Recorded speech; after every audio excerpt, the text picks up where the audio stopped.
Hari-hari kami jalani seperti biasa, sampai suatu saat saya menyadari ada yang janggal dengan tingkah laku anak saya.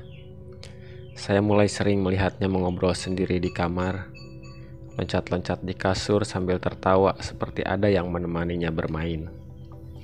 Bahkan, terkadang ia minta izin pada saya untuk memperbolehkan temannya main di rumah, walaupun tidak ada seorang temannya pun bersama dia saat itu.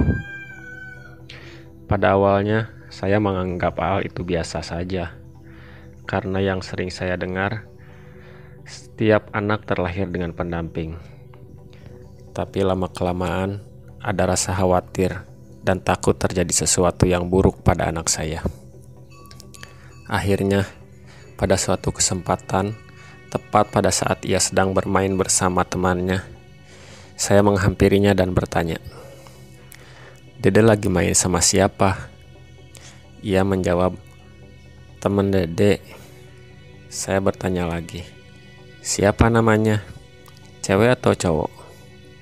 "Cewek ya, namanya Derpina," jawabnya polos. Saya makin penasaran untuk terus bertanya, "Derpina cantik gak?" Dan jawabannya benar-benar membuat saya shock. Ia jawab dengan polosnya, "Jelek ya, mukanya kayak anjing." Astagfirullah, saya benar-benar kaget mendengar itu. Tapi ya seperti biasa saja. Saya bertanya, "Dede nggak takut?" Tanya saya lagi. "Enggak ya, dia baik kok." Ya, walaupun ia bilang baik, tetap saja saya sebagai orang tua merasa khawatir. Lalu saya tanya lagi, "Derpina itu rumahnya di mana?" "Itu tuh di lubang dekat sekolahan, kan ada selokan. Nah, rumahnya di bawah situ." Anak saya menjawab dengan biasa saja. Anak saya memang sering ikut sekolah siang, belajar ngaji sama neneknya yang guru di sekolah itu. Posisi sekolahnya memang di ujung kampung, dekat tebing yang di bawahnya selokan, dan ada tempat buang sampah masyarakat di sekitar situ. Jarang sekali ada orang lewat ke sana kalau bukan mau buang sampah, apalagi malam hari.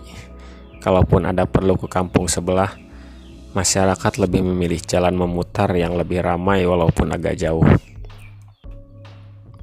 Keesokan harinya, saya memutuskan untuk bertanya pada ustadz di kampung tersebut mengenai hal ini. Setelah saya menceritakan semua, Pak Ustadz hanya tersenyum dan bilang, "Gak usah khawatir, itu hal biasa terjadi pada anak umuran segitu. Tapi, kalau nanti setelah 4 tahun masih seperti itu, saya harus mengobatinya, supaya anak saya tidak mengalami kejadian-kejadian seperti itu lagi." Menutup mata batinnya. Menurutnya, bagaimanapun itu adalah sebuah gangguan, bukan sebuah keistimewaan. Normalnya, manusia tidak baik terhubung dengan hal-hal seperti itu. Saya merasa sedikit lega dan terbukti setelah anak saya berumur 4 tahun, ia tidak pernah lagi membicarakan soal temannya itu. Malah saat saya coba tanya sekarang, sepertinya ia sudah lupa kejadian-kejadian itu. Banyak hal terjadi di luar nalar kita sebagai manusia. Dalam agama yang saya anut pun, kita harus percaya dengan hal gaib, tapi bukan untuk diyakini dan disalahgunakan. Semoga kejadian-kejadian yang saya ceritakan sedikit banyak bisa memberi hikmah dan bermanfaat.